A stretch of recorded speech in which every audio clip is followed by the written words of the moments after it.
what really motivated me is just I didn't want to live like everyone else. I didn't want to be like the status quo. You know, Dave Ramsey was a big part of it too. Just listening to his teachings and just his encouragement of and just the testimonies of people getting out of debt. And I didn't want it in my life. I didn't want this in my life, and I paid this off while supporting my family, while supporting my mother and brother throughout my adult life, and for most of my adult life regarding my brother. But that didn't stop me from just paying off this debt, because I didn't want that as part of my story. You really have to become intentional. So this involves paying off this high amount of student loan debt. Involves a lot of intentionality. You actually have to hate debt in a sense in order to get this done. You have to find your why, and it could be anything. It could be providing generational wealth for your family. It could be transforming generational curses and just changing your family's story, changing your family's life story in terms of money. It's very essential that you find your why, and that's my biggest reason. I always think of that why whenever I have headwinds in my way with regards to paying off debt. It involves intentionality and discipline. With which you can accomplish anything. You have to have discipline in everything that you do.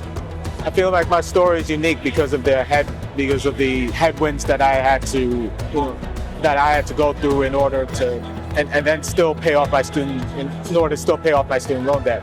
I'm a living testimony to the fact that if I can do it, anybody else can do it. I try not to compare I never know anybody's story with regards to regards to controversy, in regards to different adversities that they've been through.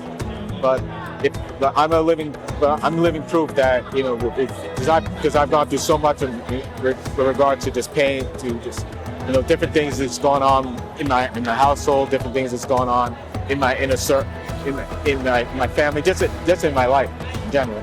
And I'm a living proof that if I can do it, that anybody else can do it. And it all involves having the right mindset, and involves having the right discipline, and again, your why.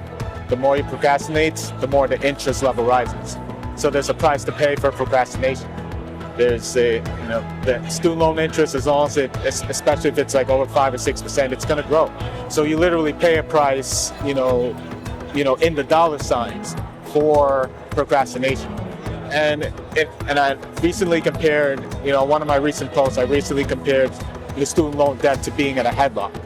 In wrestling, if you're whether it be professional wrestling, WWE, or just not wrestling, you're in a headlock and you squeeze, and the squeeze gets tighter and tighter until you eventually tap out.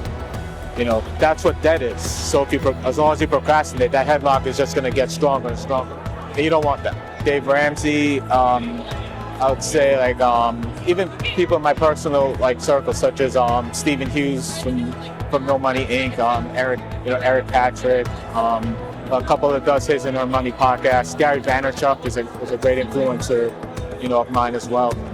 They've really encouraged me they've really helped my mindset and to keep me focused, and they've given me hope in terms of approaching things from a different point of view.